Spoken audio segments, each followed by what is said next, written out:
வணக்கம். இங்கே நீங்கள் பார்க்குறது கோயில்பட்டியில் நம்ம போட்டு கொடுத்துருக்குற ஒரு 3 கிலோவாட் சிஸ்டம். இப்போ கோயில்பட்டியிலேயே நம்ம கோயில்பட்டி போட்டிருக்கோம், சாத்தூர், அது மாதிரி திருநெல்வேலி, சங்கரன்கோயில், அது மாதிரி வள்ளியூர், தூத்துக்குடி, எட்டயபுரம், இந்த மாதிரி எல்லா பகுதிகளையுமே நம்ம தொடர்ந்து சோலார் சிஸ்டம் போட்டு கொடுத்துட்ருக்கோம். அவங்களுக்கு தேவையான இபியில் நெட் மீட்டரும் உடனே வாங்கி கொடுத்துட்றோம். அது மாதிரி சப்சிடியும் ஒரு 15-20 நாள்லேயே வந்துடுது. இப்போ இந்த வெர்ஷன் 2 வந்தப்புறம் ரொம்ப ஃபாஸ்ட்டாகவே வந்துகிட்ருக்கு.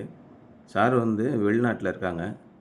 அவங்க ஒரு 10 நாள் லீவில் தான் வந்தாங்க.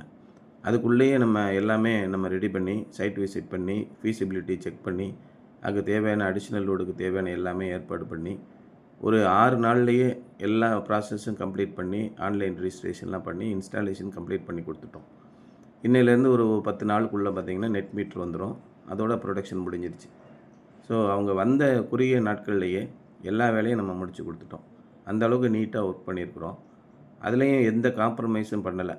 நம்ம எப்பயுமே ரெகுலராக பண்ணுற மாதிரி இந்த சிவில் ஒர்க் எல்லாமே நாங்களே பண்ணி கொடுத்துறோம். அதுக்கு நீங்கள் ஒரு கொத்தனாரை வச்சு நீங்கள் பண்ணுங்கள் அப்படின்னு நம்ம சொல்கிறதில்ல. இந்த கான்க்ரீட் போடுறதுலேருந்து எல்லாமே மெட்டீரியல் எல்லாமே நாங்களே வாங்கிட்டு வந்துடுறோம். உங்கள்கிட்ட மெட்டீரியல் இருந்துச்சுன்னா நீங்கள் அதை பயன்படுத்திக்கலாம். எங்கள்கிட்ட ஏற்கனவே கட்டடம் கட்டினதில் மெட்டீரியல் இருக்குது, செங்கல், சிமெண்ட்டு, ஜல்லி எல்லாம் இருக்குது அப்படின்னா நம்ம பயன்படுத்திக்கிறோம். அப்படி இல்லைன்னா நீங்கள் போய் கஷ்டப்பட வேண்டியதில்லை. நம்ம வண்டி வரும்போதே எல்லாமே வாங்கிட்டு வந்துடும். கம்ப்ளீட் செட்டு நாங்கள் உங்களுக்கு எடுத்துகிட்டு வந்து ஒரு நாள் நைட்டு அங்கே தங்கியிருந்து முடித்து கொடுத்துட்றோம். எங்களுக்கு எங்கள் ஸ்டாஃப் தங்குறதுக்கு மட்டும் ஒரு நாள் இரவு அங்கே தங்குறதுக்கு ஏற்பாடு பண்ணிட்டீங்க அப்படின்னா, ஏன்னா நைட்டு 9 மணி 10 மணி வரைக்கும் நம்ம கம்ப்ளீட்டாக ஒர்க் பண்ணுறோம். மறுநாள் காலையில் ஒரு 10 மணி போல் ப்ரொடக்ஷன் பார்த்துருவோம். அதனால் நைட்டாகவே எல்லா ஒர்க்கும் முடிச்சிடுவோம். காலையில் ஒரு 5 மணிக்கெலாம் எழுந்திரிச்சு கம்ப்ளீட்டாக ஒர்க்கை முடித்து அடுத்த நாள் ஒரு 10 மணிக்கு உங்களுக்கு ஜென்ரேஷன் காட்டிடும். அதுக்கப்புறம் சில்லறை வேலைகள், மற்ற எர்த்திங்கு, அந்த மாதிரி எல்லாத்தையும் நம்ம ரெடி பண்ணி, சப்போஸ் உங்கள் வீட்டில் வைஃபை கனெக்ஷன் இருக்குது, இன்டர்நெட் இருக்குன்னா இந்த இன்வெர்ட்டரை கொண்டு போய் இன்டர்நெட்டில் கனெக்ஷன் பண்ணி கொடுக்குறது, எல்லா ஒர்க்குமே பண்ணிடும்.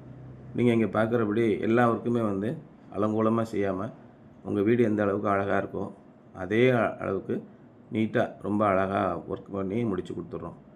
டெப்ரிஸ் எல்லாம் எடுத்து போட்டு துடைச்சி கொடுத்துட்றோம். அந்த மாதிரி நம்ம கொடுக்குற எல்லா விதமான அந்த எக்யூப்மெண்ட்டு, பிரேக்கர்லேருந்து அந்த ஸ்பேர் பார்ட்ஸு எல்லாமே ஜென்யூனாக நம்ம கொடுத்துட்றோம்.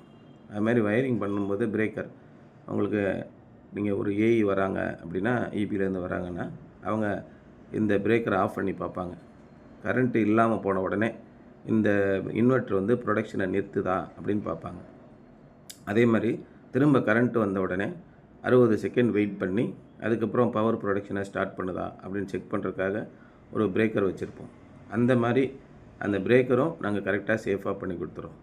அதேமாதிரி எர்த்திங்க்கு நம்ம ஒன்றுக்கும் கொடுக்கக்கூடிய எர்த்து அது எவ்வளோ வேல்யூ இருக்குது, அதுக்கு எர்த்து என்ஹான்சிங் கெமிக்கல்னு இருக்குது. சாதாரணமாக ஒரு சில இடங்களில் மணலாக இருந்துச்சு அப்படின்னா சில நேரங்களில் எர்த்து கிடைக்காது. அதுக்கு என்ன பண்ணுவாங்க, கறிக்கட்டை, உப்பு இதெல்லாம் போட்டு அதுக்கு எர்த்து இன்னும் நல்லா கிடைக்கிற மாதிரி பார்ப்பாங்க.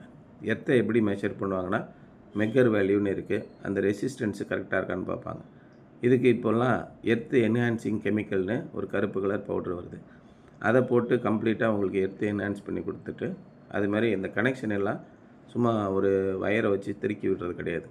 அதுக்கு எண்டு லக்ஸ் அடித்து எண்டு லக்கை க்ரிம்பிங் பண்ணி ஒரு 5 வருஷம் 10 வருஷத்துக்கு எந்த பிரச்சனையும் இல்லாமல் வர அளவுக்கு ஒரு சின்ன சின்ன நுணுக்கமான காரியங்களையும் பர்ஃபெக்டாக பண்ணி கொடுக்குறோம். அதுமாரி வயரிங் பைப்பு வெளியில் அடிக்கும்போது நிறைய இடங்களில் நான் பார்த்துருக்கேன். இந்த கிளாம்ப்பு பார்த்திங்கன்னா ஒன் சைடு கிளாம்ப் அடிச்சிருப்பாங்க. நம்ம சிசிடிவி கேமராக்கு வயரிங் பண்ணும்போது பார்த்திங்கன்னா ஒன் சைடு கிளாம்ப் அடிச்சிருப்பாங்க. அந்த மாதிரி இல்லாமல் double side GI saddle clamp drilling பண்ணி அதுக்குள்ளே ஃபிஷர் வச்சு ஸ்க்ரூ பண்ணி பக்காவாக பண்ணிடுறோம். சின்ன சின்ன ஒர்க்கு, நுணுக்கமான ஒர்க்கு நீங்கள் கேட்டிங்கன்னா கூட அதையும் தெளிவாக பண்ணி கொடுத்துட்றது. ஏன்னா நாளைக்கு ஃப்யூச்சரில் நம்ம ஒரு பிரச்சனைன்னு அலைஞ்சிட்ருக்கக்கூடாது. அதனால் ஒரு இன்ஸ்டாலேஷன் கம்ப்ளீட் முடித்தோம்னா ஒரு 10 வருஷத்துக்கு எந்த பிரச்சனையும் இல்லாமல் வரணும் அப்படின்னு எதிர்பார்த்து முடிக்கிறோம். இதையும் தாண்டி சின்ன சின்ன பிரச்சனைகள் வரதான் செய்யும். இப்போ சோலார் பேனலை க்ளீன் பண்ணாமே விட்டுட்டோம் அப்படின்னா பவர் ப்ரொடக்ஷன் கம்மியாகும். அது மாதிரி ஏதாவது மிஸ்கிரியன்ஸ் வேணும்னே வயரை பிடிச்சி இழுத்துட்டாங்க, இல்லை குரங்குகள் இருக்குது ஏதாவது வயரை பிடிச்சி இழுத்துருச்சு அப்படின்னா அந்த இடத்துல பிரச்சனைகள் வரும். அதை நம்ம மேனுவலாக சரி பண்ணிக்கலாம். மற்றபடி இந்த ஆன்கிரிட் சிஸ்டம் போட்டிங்கன்னா பெரும்பாலும் மெயின்டெனன்ஸ் அப்படிங்கிற விதத்தில் எந்த விதமான பிரச்சனையும் வரதில்லை. லைஃப் டைம் அது பாட்டு ஜென்ரேஷன் பண்ணி கொடுத்துட்ருக்கோம். உங்கள் வீட்டில் வைஃபை இருந்துச்சுன்னா அதை சிஸ்டத்தோட கனெக்ட் பண்ணி நீங்கள் மானிட்டர் பண்ணிக்கலாம்.